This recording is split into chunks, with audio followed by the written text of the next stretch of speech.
If a zombie apocalypse is impossible, then explain why the internet has enough zombie survival tutorials to qualify as a minor religion. Seriously.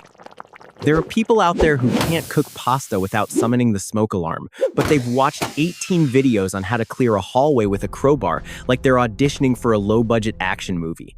That's the giveaway. We don't just fear the apocalypse. A lot of us quietly, awkwardly, and a little shamefully want one. Not because we love danger, but because we're exhausted by everything that's supposed to be normal. And yes, zombies are the preferred flavor of doom. Nuclear winter is depressing. Economic collapse is just Tuesday with worse music. But zombies? Zombies are cinematic. Zombies are a clean excuse. It's not your fault you quit your job. Society literally fell apart. Your boss can't schedule a quick call if he's shambling into a mailbox. The appeal is disgusting and understandable at the same time, which is basically the human experience. Here's the uncomfortable truth. The modern world is a high-speed, high-noise machine designed for output, not for humans. It's a system that treats your attention like a natural resource to extract, refine, and sell back to you as content. You wake up, you grab your phone, and before your brain has even fully booted up, you're already in a crowd. Messages, feeds, headlines, drama, advertisements disguised as advice, advice disguised as shame. You haven't even sat upright yet, and the world is already yelling in your face. In older times, boredom existed. Silence existed. You could stare at a wall and accidentally have a thought. Now you can't be bored unless your battery dies, and even then you'll just panic and start experiencing emotions again. Modern life is constant stimulation stacked on constant obligation. It's work, school, errands, deadlines, notifications, subscription renewals, and the weird guilt of not optimizing every second like you're a failing startup. It crushes creativity because creativity requires slack time where nothing is demanded of you, and we've turned Slack into a personal moral failure. People like to say we're freer than ever, and sure, technically you can choose between 12 streaming services and 3 different brands of anxiety. But for most people, freedom means saving up enough to rent happiness for a week once a year, then returning to the schedule where your alarm clock has more authority than your personality. You still have to wake up early. You still have to commute. You still have to sit under fluorescent lighting like a houseplant that's being punished for photosynthesis. The box might be more decorated now, but it's still a box. So when people fantasize about the apocalypse, they're not fantasizing about death, they're fantasizing about relief. They want the noise to stop. They want the rules to simplify. They want life to be reduced to problems they can actually solve with their hands, instead of being trapped in a maze of invisible systems that punish you for not smiling through them. A post-apocalyptic world, at least in the fantasy version, is stripped of distractions. No push notifications, no doom scrolling, no algorithm deciding what you're allowed to think about today. The pace drops, the days get quieter. Instead of driving to work while multitasking yourself into a nervous breakdown, you're riding through an overgrown suburb on a bike that squeaks like it's haunted, thinking about the meaning of life because you finally have room to think at all. And instead of eating lunch at your desk while pretending you're not alive, you're eating canned beans by a fire and the only meeting you have is with the sunset. That contrast is the drug. In the fantasy, the apocalypse feels calm, simple, and brutally honest. You don't owe anyone a reply. You don't owe anyone productivity. You don't have to pay bills to keep existing. The predatory systems that farm your attention can't function when the Wi-Fi towers are dead and the servers are probably on fire. You can't rot your brain the same way anymore, because the machine that feeds you endless junk isn't running. It's just you, your choices, and whatever is trying to bite you. Of course, the beginning of any real catastrophe would be terrifying. But in the fantasy, that terror is paired with something almost freeing. The obligations vanish. The timetable collapses. The endless treadmill stops because the treadmill is literally rusting in a collapsed gym. Suddenly, there's no school, no boss, no we're circling back, no pretending to care about quarterly goals. The whole system that demands you fit into it is gone, and it's replaced by one question: can you keep yourself alive? That's why a lot of apocalypse stories accidentally start out feeling like a vacation brochure for broken society. Take that early stretch in I Am Legend, the part where the world is empty and the main character has a routine. In that calm slice of disaster, he's not drowning in distractions. He's not being pulled in 1,000 directions. He wakes up, he has a plan, he executes it. The day has structure, but it's his structure. Then, sure, things get worse because stories need conflict and humans can't have nice things for longer than 15 minutes. But that initial vibe is exactly what people latch onto. The illusion of control and the simplicity of purpose. And that purpose is powerful. In a collapse scenario, the payoff for your effort is immediate and real. In modern life, you can work all day and your reward is an email. In survival life, you work all day and your reward is water, shelter, heat, and not dying. It's primal. It makes sense to your brain in a way modern systems often don't. There's also a psychological angle here that no one likes to admit. Decision fatigue is real, and modern life is a never-ending buffet of tiny choices that drain you. What do I wear? What do I eat? What should I reply? What should I post? What am I missing? What am I failing at? What is everyone else doing? Why am I behind? In a survival situation, the choice is narrow. Find safe water. Find food. Stay warm. Stay hidden. Stay alive. Your brain stops spinning on nonsense because the environment forces clarity. Now, let's inject a little realism, because if we're going to daydream, we should at least daydream responsibly. If anything, like a real disaster, hit pandemic, war, grid failure, massive solar storm, your first problems wouldn't be which katana should I use? Your first problems would be boring and humiliating. Dehydration, infection, exposure, and panic. The glamorous apocalypse fantasy collapses the moment you realize clean water is worth more than gold, and the tiniest cut can become a life-threatening issue when pharmacies are looted and antibiotics are a memory. This is where the survival basics matter, and they're not complicated, just unforgiving. Water beats everything. You can survive weeks without food, but only days without water, unless if you're stressed, moving, or sick. In a real collapse, your first job is to locate a reliable source and make it safe. That means filtering and disinfecting. Boiling is great if you have fuel and time. Chemical treatment can work if you have supplies. Filtration helps, but it doesn't magically remove every risk. The apocalypse doesn't care if you meant well.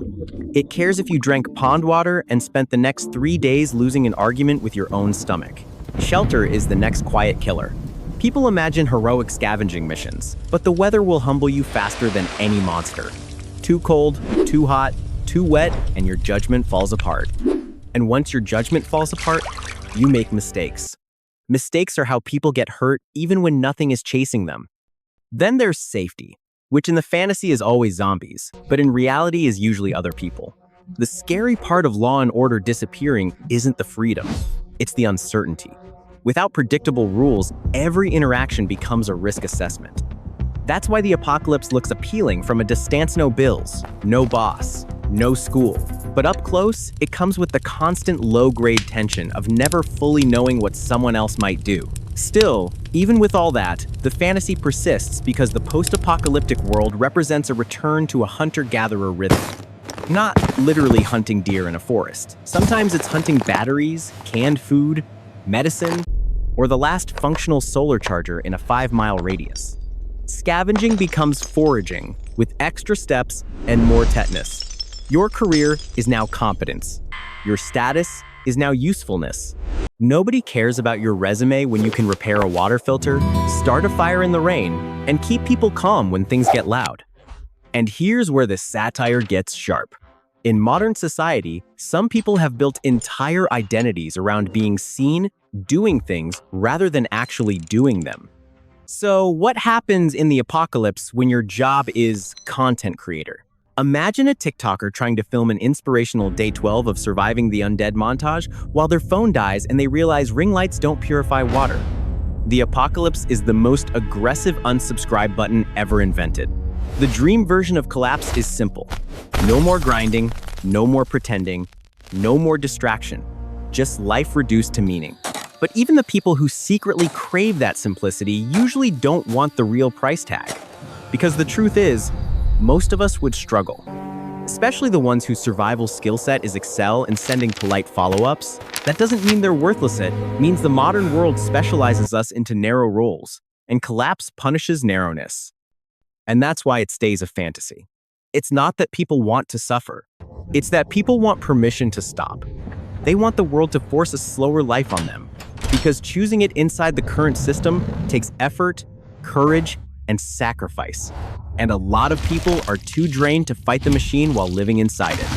Which raises a bigger question. Why does this escapist craving attach itself so strongly to apocalypses specifically? Why not just change your life now? Why does it take the imagined end of everything for people to picture peace? Because the apocalypse doesn't just remove your responsibilities. It removes your excuses. Because here's the ugly little secret. Even right now, in the world of bus schedules and unread emails, you technically could make your life slower. You could downgrade the noise. You could cut back the consumption. You could step out of the box a little. But doing that requires you to act in your own best interest consistently. And humans are famously bad at that. We know what would help us, and we still don't do it. Because comfort is addictive, and routines are sticky, and the system is designed to punish anyone who tries to exit politely. That's why the apocalypse fantasy hits harder than other escapist fantasies.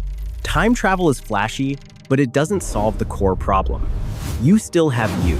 You still have your habits. You still have your brain trained to chase stimulation like a lab rat with a smartphone. Aliens are fun, but too weird to feel personal. A post-apocalypse is different. It's grounded. It happens here, in the same streets you walk, in the same stores you hate, in the same world that already feels like it's one mild crisis away from falling apart. And the most uncomfortable part is that it doesn't take much imagination to picture it. We've seen pandemics. We've watched supply chains wobble. We know what happens when fear spreads faster than facts. We can all picture a major blackout, a new virus, a war that escalates, a huge solar flare that fries the grid. None of that requires a scientist popping out of a sports car yelling about the future. It's tragically plausible, and plausibility is the oxygen of fantasy. Humans have a special talent for fantasizing about disaster while conveniently editing out the most miserable parts. We do it with everything. We romanticize the wilderness until mosquitoes show up. We fantasize about living off the land until we realize the land does not come with a grocery aisle. We fantasize about freedom until freedom means you are also responsible for every single thing that happens to you. Media makes this worse, because most stories don't end where reality would end. Most stories have a protagonist with plot armor and dramatic lighting. In real collapse, you don't get a soundtrack. You get diarrhea and a sprained ankle, and a tough choice about whether that abandoned house is empty or occupied by someone with a gun and zero patience. But in fiction, the characters we follow survive. They adapt. They build new communities. They win. And the human brain, being the optimistic little liar that it is, takes that survivorship bias and translates it into, yeah, I could probably do that too. You watch someone endure the worst and come out stronger, and you forget you didn't see the thousands who didn't make it past day 3 because they drank the wrong water or got sick or trusted the wrong person. That's why apocalypse fantasies feel more appealing than time travel or alien invasions. They're close enough to feel real, and they come packaged with a narrative that suggests survival is achievable if you're brave, clever, and slightly lucky. It's a seductive message. The world ends, the noise stops, and you finally matter because you have to. Of course, the reality would be more complicated. A true collapse is not one clean event. It's usually a cascade. Power goes, then communications break, then water systems fail, then hospitals overload, then supplies dry up, then panic becomes the weather. Disaster response experts have a concept that is painfully simple. When systems fail, emergencies become normal life. That means your minor inconvenience today becomes a life or death problem tomorrow. That's not meant to scare you into paranoia. It's meant to explain why competence becomes the new currency. In the fantasy apocalypse, everyone becomes a rugged survivor overnight. In a realistic one, the most valuable people are the boring ones. The person who knows first aid beyond band-aids. The person who can fix a generator. The person who can make a plan and keep everyone from panicking. Psychology matters as much as weapons because panic spreads faster than infection. If your group can't manage fear, It will make suicidal decisions without even realizing it. People don't die only from external threats. They die from exhaustion, bad judgment, and preventable mistakes. Think about the first 72 hours of any crisis. That window is where a lot of outcomes are decided. Not because the world ends instantly, but because people's choices become chaos. That's why disaster preparedness isn't just a hobby for anxious uncles. It's a skill set. If you can stay calm, secure water, ration food, and avoid injury, you've already beaten most of the failure points that take people out early. And no, you don't need a bunker with 12 years of beans. You need awareness, a plan, and the ability to do unsexy tasks consistently. But the fantasy doesn't linger on that. It lingers on the idea that you'll finally be free. No bills, no boss, no school bell, no performance review written by someone who thinks team synergy is a personality. That's the emotional core of the dream. The system that drains you is gone, so you can stop pretending to be fine inside it. And yes, there's a darker layer. Without laws and order, the world becomes frightening, but it also becomes honest. The rules aren't hidden anymore. In modern life, power often wears a friendly face and a corporate logo. In collapse, power is visible. You can tell what matters by what keeps you alive. That clarity is intoxicating to people who feel lost in the fog of modern complexity. Then there's the fantasy of dealing with people you can't stand. Modern society forces you into polite captivity. The apocalypse fantasy whispers, what if you didn't have to? It's not noble. It's not kind. It's human. We imagine a world where the social script is gone and we're allowed to be direct in ways we'd never risk today. That doesn't make it right. It just makes it revealing. And yet, even as we admit the appeal, we have to be honest about the irony. The people who daydream about thriving in the apocalypse are often the least prepared for it. Not because they're weak, but because modern society has made them dependent on systems they don't see. Most people don't know where their water comes from or how it's treated. Most people can't navigate without GPS. Most people don't have a week of food in their home because the system trained them to outsource everything. Collapse punishes that outsourcing instantly. Still, people fantasize. And not just about any post-apocalypse, either. We tend to like the ones that are both horrible and survivable. Not the total nightmares where everything is toxic and hopeless, and not the cozy ones where you basically get a quiet world with free real estate.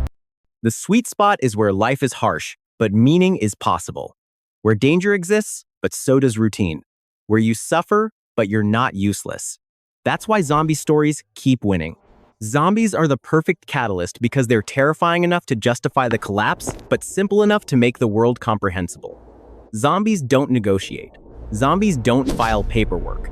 Zombies don't send passive-aggressive emails. They're a threat you can understand in one sentence. Don't get bitten, don't get surrounded, don't be stupid. Compared to modern life's invisible pressures, zombies are almost refreshingly straightforward. So when you catch yourself thinking, even for a moment, what if the world ended and I could finally breathe? It's not necessarily because you want horror. It's because your brain is trying to vent pressure. It's a release valve, a way to imagine escape from a lifestyle that feels too fast, too loud, too demanding, and too disconnected from what humans evolved to handle. The tragedy is that the grass is always greener. We look at the apocalypse and imagine peace, purpose, and freedom, because we're standing on the side of life where the lights are on and the water is clean. We forget the cost. We forget the grief. We forget the hunger and the cold and the infections and the fact that instant gratification in survival life sometimes means you get to keep breathing today. But the fantasy persists anyway because it's not really about zombies. It's about modern life. It's about the quiet, gnawing feeling that we're living in a world that wasn't built for our minds, our bodies, or our need for meaning.